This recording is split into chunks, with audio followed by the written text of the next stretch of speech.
Before we get started, will be Steve, would you mind leading us in a word of prayer real quick?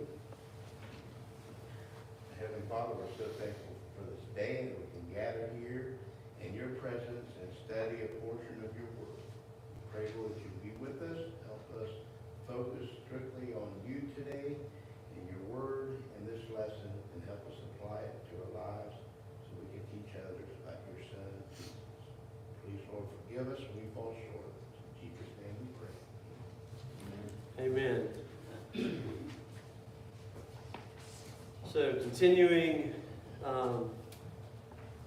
lesson 5, we talked about Leviticus being setting up the Levitical priesthood, and we got into Numbers a little bit.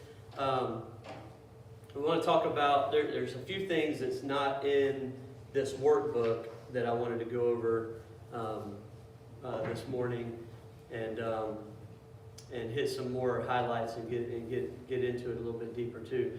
Some major events that happened in Numbers,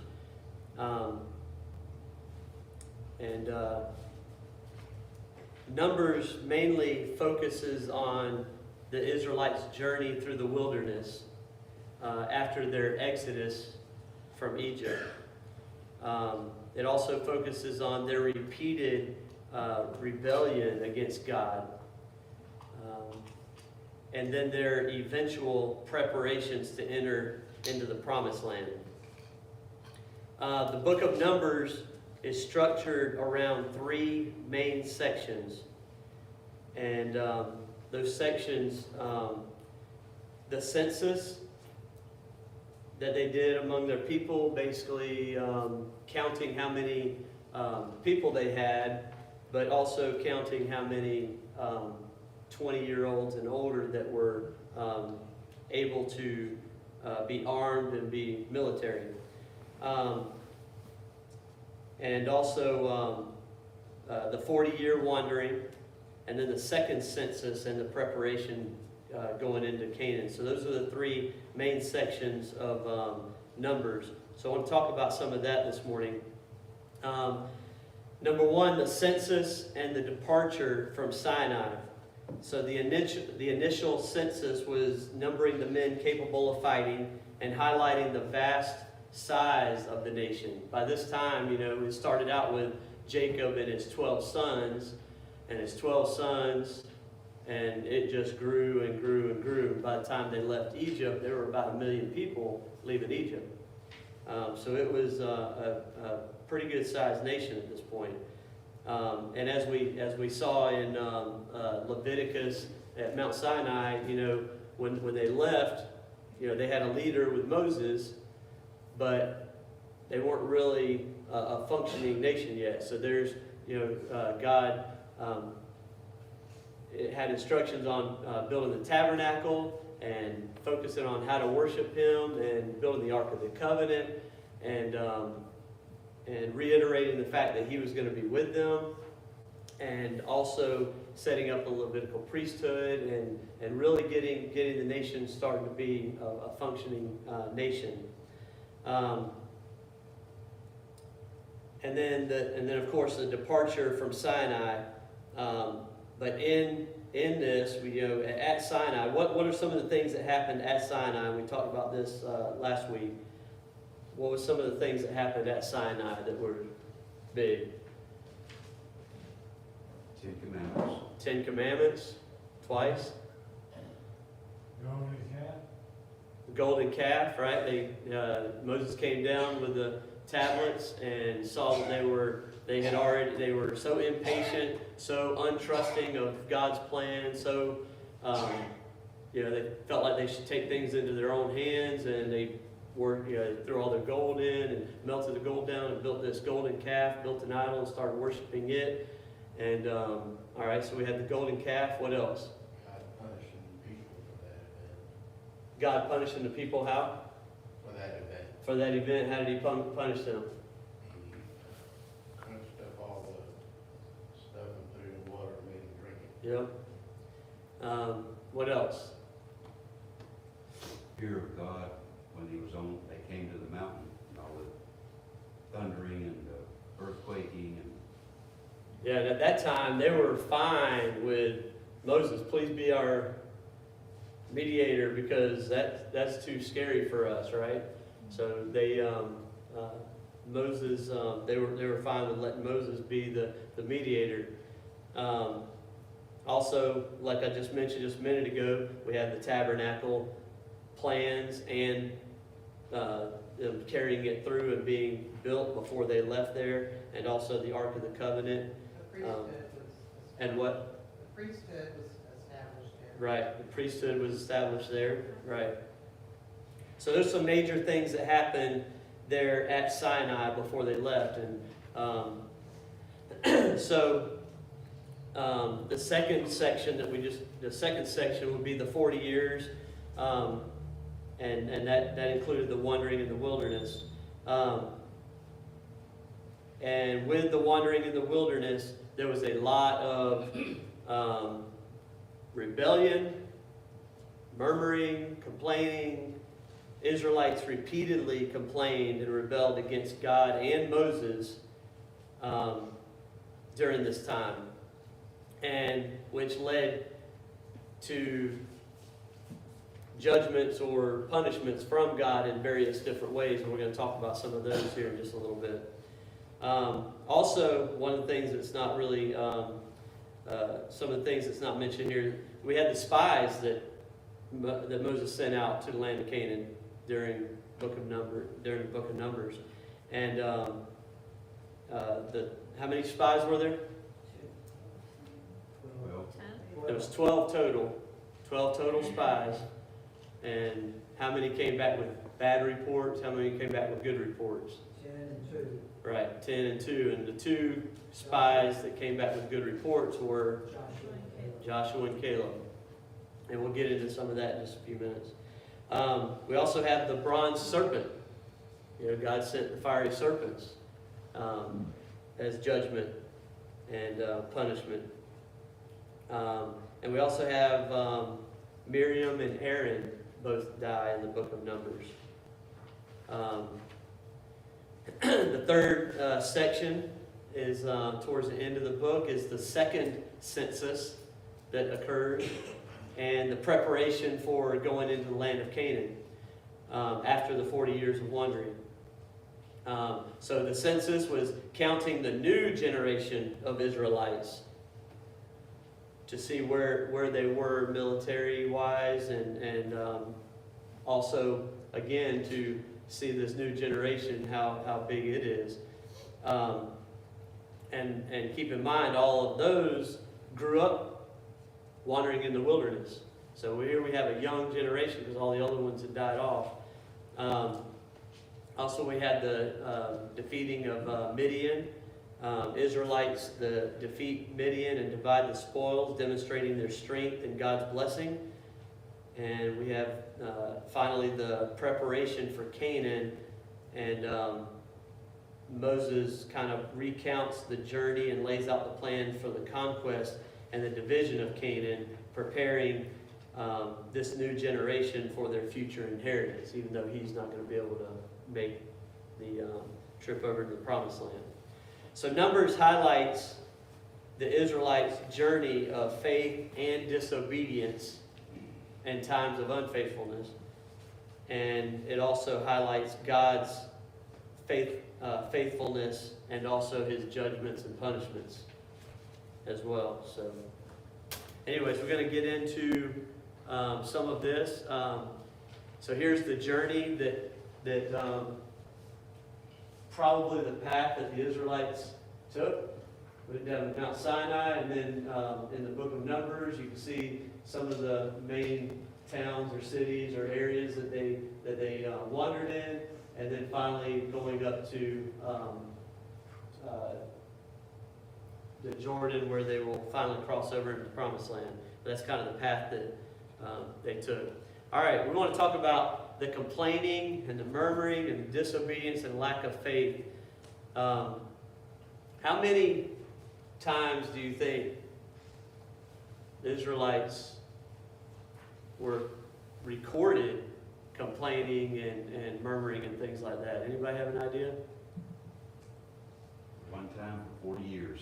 Yeah, it's like when people ask me at work, and it's like, man, are you eating again? I was like, no, I just eat one time a day. It just lasts all day long. Same thing with the Israelites. They were complaining the whole time. But recorded-wise, instances, how many do you think? 3, 5, 6? Huh? 40? 40? It's over 10 that we have recorded. And we're going to look at some of those, and then we're going to talk about the punishments or judgments, or God giving in, let's call it, God giving in, or giving them what they want at the time. But at some point, it kind of gets worse and worse as we go along, because the punishments, God's okay. Here's all right. That's enough, guys. It just kind of, the punishments get a little bit worse. The guy I worked with years ago in the power plant, he was older than me. He said, you find out what they want. He's talking about management. He said, find out what they want, you give them all they can stand. Oh, that makes brilliant sense, yeah. Basically, we want meat. Well, they ended up having quail up to their Right. necks, and it was coming out their nose. Right. You find out what they want, and give them all they can stand.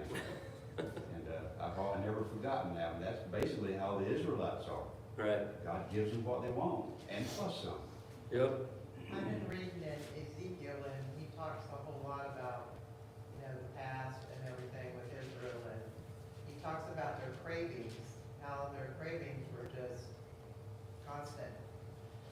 Yeah. And God gave them what they craved. It's not like he didn't listen to them. And they have very short-term memory too. We're going to talk about that a little bit. Man, very short-term memory. So let's start here. So Exodus 14, when they were leaving Egypt, they were going towards the Red Sea, and all they saw was the sea in front of them, and they saw the Egyptian behind them. So they complained at the Red Sea when the Egyptians were closing in, saying, look, what have you done? Now we're just going to get killed. We were okay back there in Egypt. At least we were alive, but God, what did he do? Parted the Red Sea and let them across. Egyptians came through and wiped them out, right? I think this was like 3 or 4 weeks into the journey. Right, yeah. Well, yeah. Probably not, I don't even know if it was that long. I don't know how long it took to get from there to the 3 Red weeks. Sea. But yeah, I think it was 3 days, 3 days. But really quick, they were complaining. To me, you would think of that people, look what God just did with that. You would think that they would have enough belief and faith in God from there on out, not to question anything.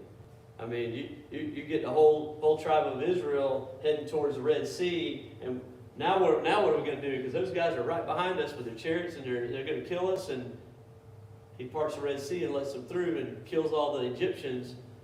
Okay, you got our attention, God. I mean, we're whatever. We trust in you fully now, but that's not the case. Well, just look at when they got to Mount Sinai and the golden calf. Right, Make it God that can go before us. right. How long was that? Yeah, A week, that was 2, a 3 few weeks. Yep, They've already forgot that's right. about the Red Sea thing Yep. by then. Well, as we go through these, I want you to also look at the chapters. I know that's not always, hey, this happened in this short a time or this length of time or whatever, but it's almost like chapter 14, 15, 16, 17. It's like bam, bam, bam, bam. And you would think that they have enough trust in God. So now we go to Mara. They were complaining because there was water there, but it was too bitter. So what does God do? Let's read chapter 15, Exodus chapter 15, verses 22 through 27. It says, Then Moses led Israel from the Red Sea, and they went out into the wilderness of Shur. And they went 3 days in the wilderness and found no water. When they came to Mara, they could not drink the waters of Mara, for they were bitter. Therefore it was named Mara. So the people grumbled at Moses, "What shall we drink?" Then he cried out to the Lord, and the Lord showed him a tree. And he threw it into the waters, and the waters became sweet. There he made for them a statute and a regulation, and there he tested them. And he said, "If you will give earnest heed to the voice of the Lord your God, and do what is right in his sight, and give ear to his commandments, and keep all of his statutes, I will put none of the diseases on you which I have put on the Egyptians, for I, the Lord, am your healer." I wanted to bring that verse up because of verse 26. You know, there are so many denominations and beliefs today that all you have to have is faith, and you don't have to do anything. But we see examples of something like this throughout scriptures all along the way.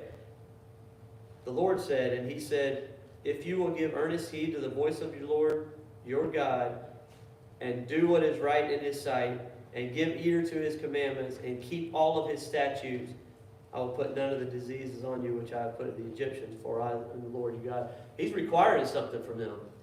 He's requiring obedience. He's requiring for them to follow him. He's requiring for them to do the right thing, or else, right? And we see that time and time again throughout scriptures. Not just, it's not John 3:16. I believe in Jesus, and I don't have to do anything. There's a lot more, even in New Testament, and examples of this, setting things up in the Old Testament to what he expects even from us in this New Testament generation. So I wanted to read that, but here we have, the water was too bitter. Now what are we going to do? Well, he found a way. Puts a tree in there, and now all of a sudden it's sweet. That's a God miracle.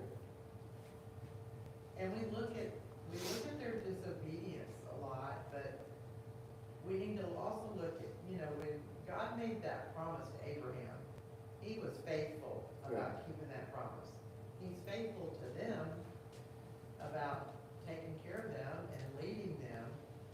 And he's so, that word long suffering comes to my mind. Yep. Just, they treated him, and it talks about through the Bible how he was treated like an adulteress treats her husband, and he just keeps taking him back. Yep. That's right. Keeps taking them back, and like I said, it just happens time and time and time and time again, over and over. So Exodus chapter 16, lack of food. So what does he do? What does God do? How does he handle that? Manna, right? He gives them manna, and they're to collect it each day and eat it up, and collect it the next day and eat it up. Just take what the supplies, what you need for that day for you and your household. And why do you think that is? Trust him. Trust that it's going to happen the next day. Trust the system. Trust God. Trust what I'm telling you. Just take, because the idea would be, look what happens here in our stores, right? We get a hurricane that comes, and what does people do? They go crazy and they wipe it all out, whether they need it or not, not knowing if it's going to be there tomorrow, right? We can't trust that the supply chain to the grocery stores is going to be there. So people, buy it way too much, and they hoard it, and then there's not enough no, trust it. You take what you need, and there will be enough. Just do what I said, and you'll have some more tomorrow. And then you'll have some more tomorrow. Then you'll have some more tomorrow, and I'll take care of you. So he's trying to, he's listening to them, and he's trying to give them what they want, what they need. All right, then we get to Exodus chapter 17, the lack of water. They complain that, and each time, by the way, it's not just, hey, Moses, can you please, we're hungry, we're thirsty. No, it's, what have you done? You brought us out here to die. It's a big, and there's uprisings, and this is got to be stressful for Moses too, because he's trying to keep the peace with the people and keep them calm down and not have an uprising, but at the same time, he's got to go before God and ask God, please help the people, They don't just forget what God did, they forgot how bad it was in Egypt. That's right. They just forget Yeah, they were starved and killed and yep. worked to death. That's right.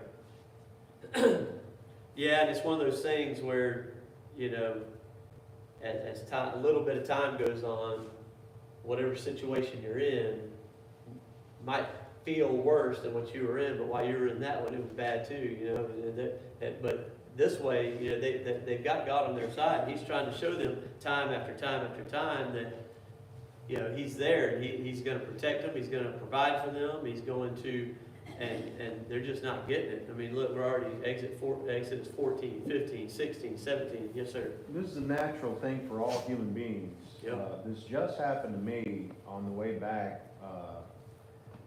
I was using Bluetooth headphones as I do often. Right. I used them, and anyway, we're driving, we're almost home, and I laughed out loud. So with two of us in the car, I laughed out loud. She's got to know what I laughed about, so I went ahead and told on myself. I pay attention as I drive. It's part of the way I pass the time. I look how much time we have to go, how many miles we've driven, that kind of thing. I have my phone up on a rack. It helps, right? I see that there's 11 minutes to go, and my headphones tell me that they need to be charged. Right. My first response, after having used them since 6 o'clock in the morning, all the way till 3 o'clock at night, you piece of junk, I can't believe you couldn't get me 11 more minutes, right? Instead of being grateful that they entertained me on this monotonous drive all this time, I wanted to complain that it couldn't give me 11 more minutes. Right. Of course, I laughed out loud because that's ridiculous, but that's the human condition. Right. Our focus, Yep. it's a choice, completely a choice on how you look at it. Right. But I could look at it as, just 11 more minutes. That's reasonable. Sounds reasonable, just 11 more. We might do that with each other. Come on, we've gone this far, just 11 more minutes, and maybe it's a good thing that I coach you to do a little. This is a machine. Right. I'm out of line. I'm ridiculous. There was a time I didn't have that. The dad would yell in the back seat, you better shut up or I'm gonna turn this car around right now. That's a whole different thing. I'm mad at a machine for not giving me 11 more minutes. Yep. Instead of being grateful That's for right. the hours of entertainment. Yep. I mean, look at this thing with, GPS or calculator or whatever, and, Right. GPS, you don't have to pull on the side of the road, get the paper map out and try to figure out where Right. paper map.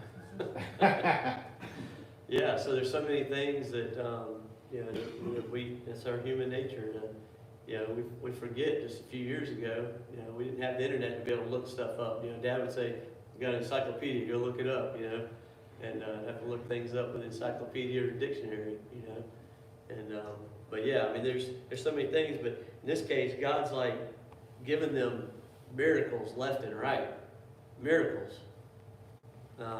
Parting the Red Sea, putting a tree in water to make it sweet so they could drink it because it was too bitter before. Lack of food, dropping manna out of the heavens to, here's your food every day. Trust that. Lack of water at Horeb. What happened here? What is it? Yep. He tells Moses, take your staff, strike the rock. Water came forth. Yes, sir. You would think that a pillar of fire and a cloud of smoke leading them, wouldn't that be great to have that today? Oh yeah. Guiding you where he wants you to go. Right. And maybe we do, Yeah. but not in that sense. But yeah, absolutely.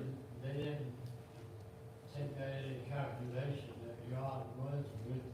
Right. Yep. Here they have the tabernacle.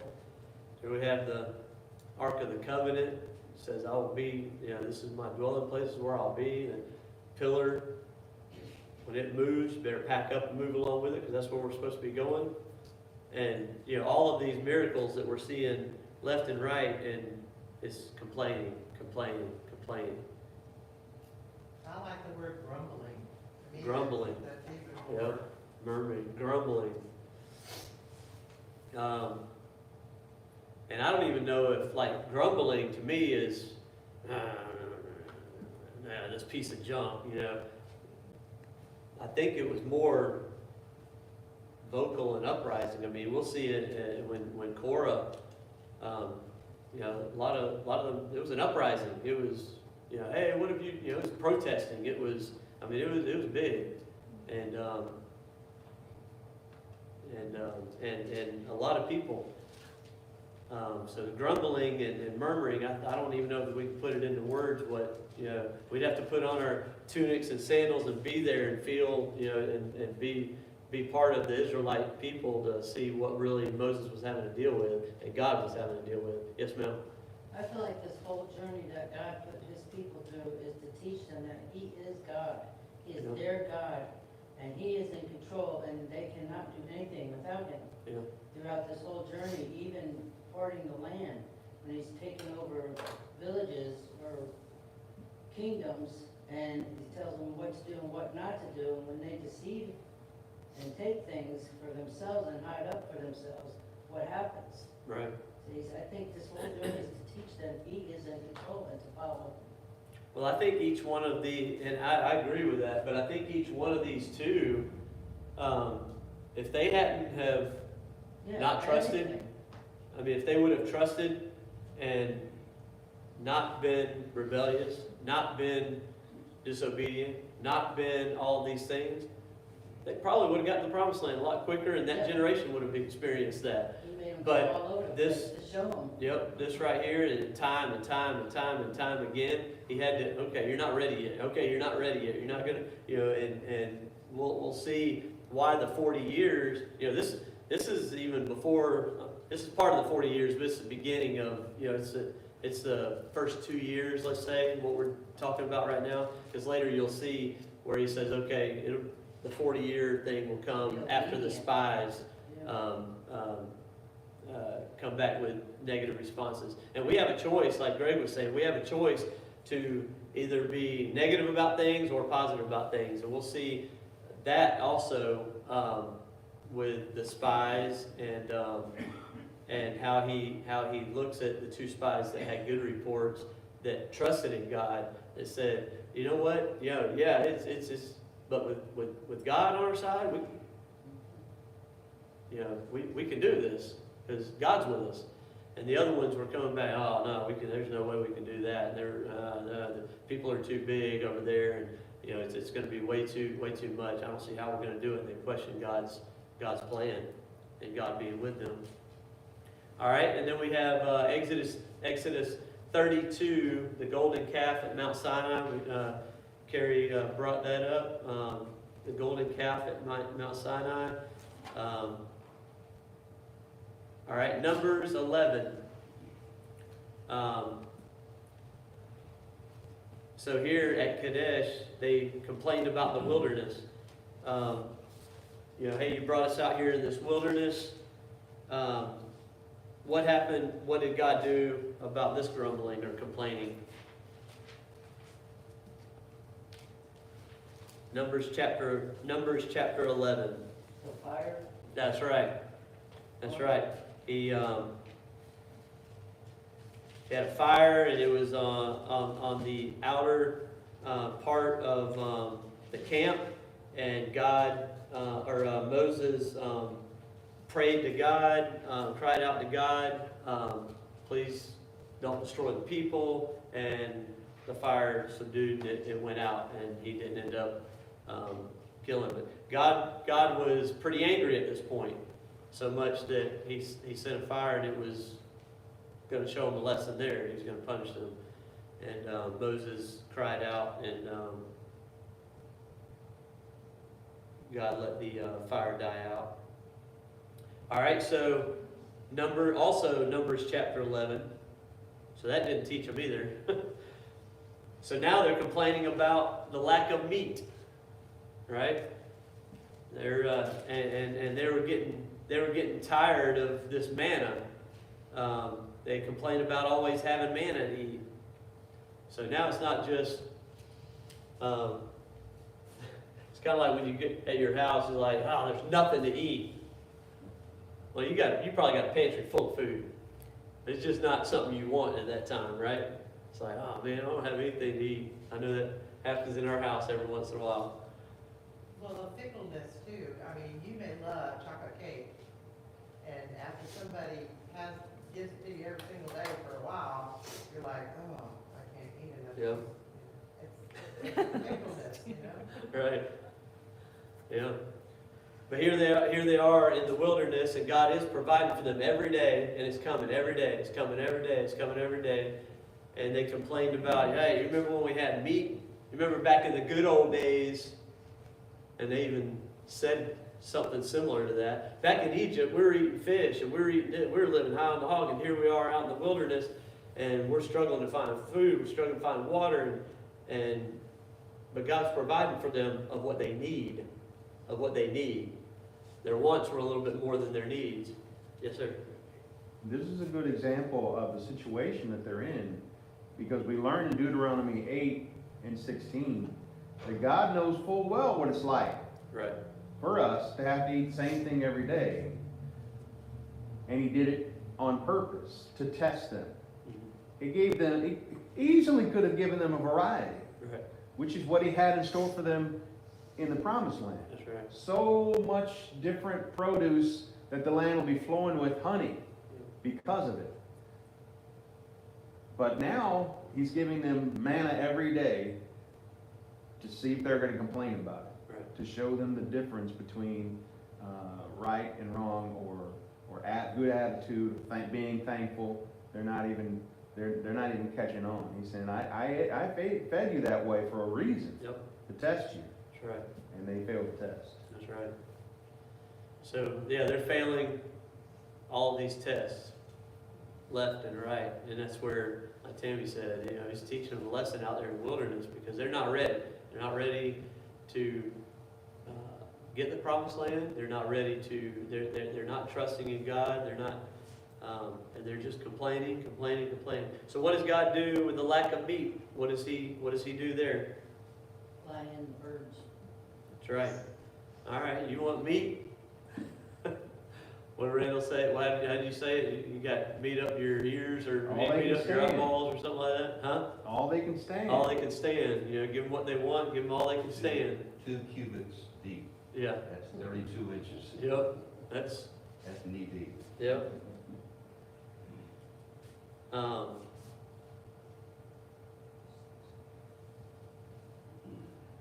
So then we have Numbers 12. They complain and they're grumbling. This is more of the start of an uprising, and they're complained against Moses' and Aaron's leadership. Going back to, you brought us out here to die, and the people are complaining. Numbers chapter 13. We've already touched on this a little bit, but Moses sends out 12 spies and to check out the promised land, Canaan. And they came back with a report, and 10 of them came back saying, no, the people over there are just way too big. There's no way we'll be able to overcome them. It's just too much of a task for our farming shepherd community to do, and there's no way. And then there's 2 that came back, Joshua and Caleb, that came back with good reports because they trusted in God. Yes, sir. Yeah, I think it says they came back with an evil report. Evil report, that's correct. It does word it that way. That's correct. I know we moved on already, but in Numbers, it says, while the meat was yet between their teeth. Right, yeah, The anger of the Lord sent that plague. I mean, right. he's frustrated. Yeah, oh yeah, yep, yeah, he's very frustrated. Yes, sir. The spies coming back to the bad report. I think it was Dwayne Boyer, either in a lesson like this or in a sermon. Where he said that the spies went beyond where they were supposed to go. They they went on up inland. I do That's where remember they that. saw the giants and stuff. God did not intend for them to go that far. So that's why they came back with an evil report. Yeah, but and the bottom line is, they didn't trust that God could, would be with them, and that God was gonna do the work and not just themselves. They came back with bad report, but I do remember them going further than what they were supposed to go.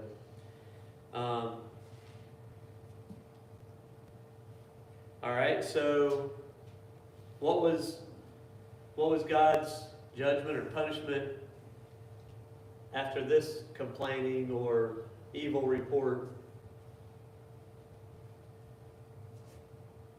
Anybody remember? How long were the spies gone into the land scouting out? 40 days. 40 days, okay. So what was the, Is this where God sends you to the wilderness? well, they're already in the wilderness because they're already wandering. They're gonna be- So we're already about 2 years into this now. This is where God said. That's right. You got another 38 on. That's right. That's right. So 1 year for every day that the spies were in the wilderness, that you shall wander. They're already 2 years into the journey, but going back to, Tammy's, if they would have been doing right and trusting in God, they probably would have gone on over there, but God said, okay, now 40 years you'll be doing the wandering. So this is the 38 plus 2 years they've already traveled. So it's a 40 year. So that's one thing. The other thing is the 10 spies. What happened to them? Plague was on them. They died. Yep.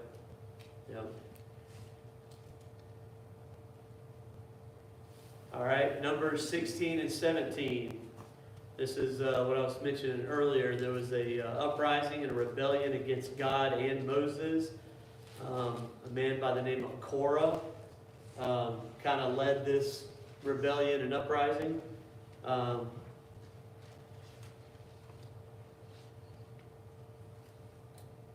And I didn't write down what I'll have to come back to that later on my own time, and might talk about that Wednesday night. I didn't write down what the judgment or the God's response to that was.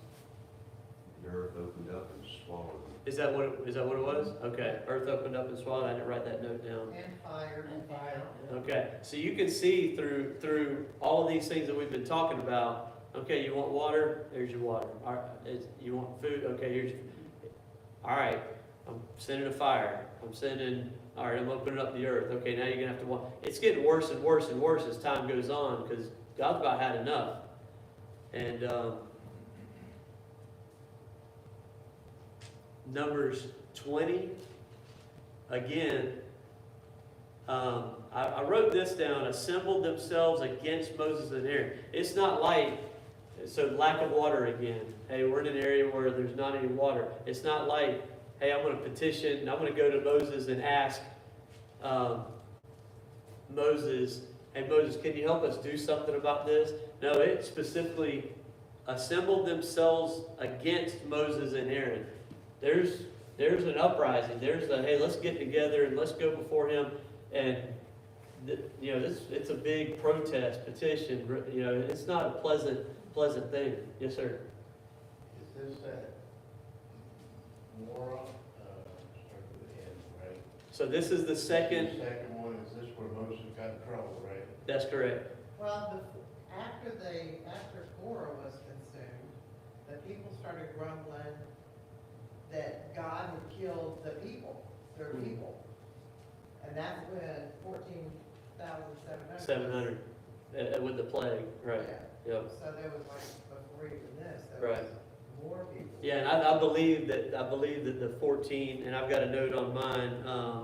The 14 was it 14,700? Right. And I think if I was reading that correctly, I think the 10 spies were mixed up into that too. It was if I read it correctly, because there was a footnote that led me to that, and I think they might have been That might have been the same time period with That's the the plague. bottom of number 16, so. Yeah, I believe that's the time where the 10 spies were also killed with that plague with the 14,700, unless I read it wrong. But yes, this assembled themselves against Moses and Aaron due to the lack of water, and this was in the Meribah, is the town or city or the place where this happens. And what happens there, Steve? I think God told Moses to speak to the rock, and Moses hit it. Right. The first time, I think he hit the rock, but God told him to hit the rock. Yep. And he like Tim said, he didn't treat God as holy, so this is what, I think, this is the event that makes him holy. Yeah, so I don't know what the mindset is. I've heard different things about why he did it. We're not in his head, so we don't know, and it doesn't specifically say. But a couple of ideas might be, you told me to strike it before, so I struck it. So that must be what I need to do here is strike it, even though he told me to speak to it. Or, hey, I'm the one that's causing the water to come out.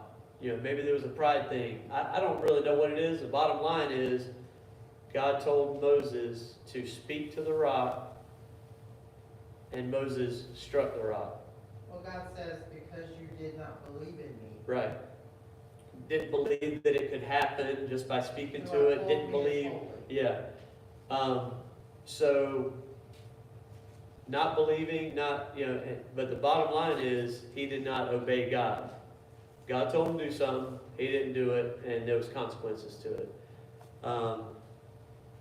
Now, he struck the rock, water did come out for the people, but what was the judgment or punishment because of? He wasn't, like the people got judged for their disobedience, he is judged for his disobedience. So God tells him, you're not going in. Right. So he's not going to make it to the promised land, right? Because of his disobedience and his not trusting in God. Yeah, I think people jump to the conclusion that, okay, Moses didn't go to heaven, and I don't think that's true at all. I think that, Moses was, I'm sure, sorry about this. But there's also consequences to Right? things we do, It's strange that God said, strike the rock, then 2 years later, probably somewhere that time frame, speak to the rock. Right. Well, he said, strike it before, why can't I do that? It's just like what people do today. Well, it says in the Old Testament, I can do this. Right. Well, God changes his rules, Right. his desires, Yep. his Well, expectations. and it was probably a test too, I mean, is Moses going to follow through with what I told him to do? Is he going to trust me to do what I told him to do? All right, then the last one, here we go again, Numbers 21:5, murmuring against God and Moses. The people were grumbling and murmuring again. So we're almost out of time, but I'll go, we'll go ahead and finish it up with the punishment of this. And what was it? What was the punishment this time in Numbers chapter 21, verse 5? Fiery serpents. Right, God sends fiery serpents to the people, and they're getting bit, and they're dying, right? So what does God do? He sends up serpents, Let's take on the pole. right? He tells Moses to do what? Put the snake on the pole. Make a bronze They have to serpent look at it. and put it up on a pole. So they have to do something there too. Right. So, puts a bronze serpent on a pole. If he bites any man, If he bites anybody, what do they have to do? Look at it. Look upon it, and then they'll be saved, right? They'll be healed. I'd be willing to guarantee if somebody in Israel that day said, I don't believe in no bronze serpent salvation. I don't have to do that. I do it my way. All I gotta do is believe in God. Right? You're preaching bronze serpent salvation.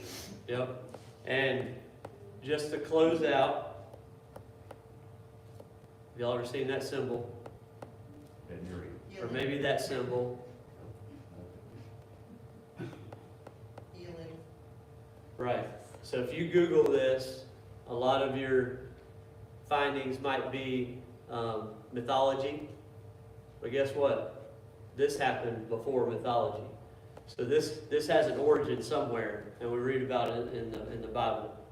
But it is the symbol of healing. And during this time that Moses had the bronze serpent and had the Israelites look upon this, it was a symbol of healing. It was a symbol of saving. And we see that on our medical, our EMTs and our ambulance drivers and all that kind of stuff. And so anyways, that's where this comes from, ultimately. So anyways, we'll pick up there Wednesday night.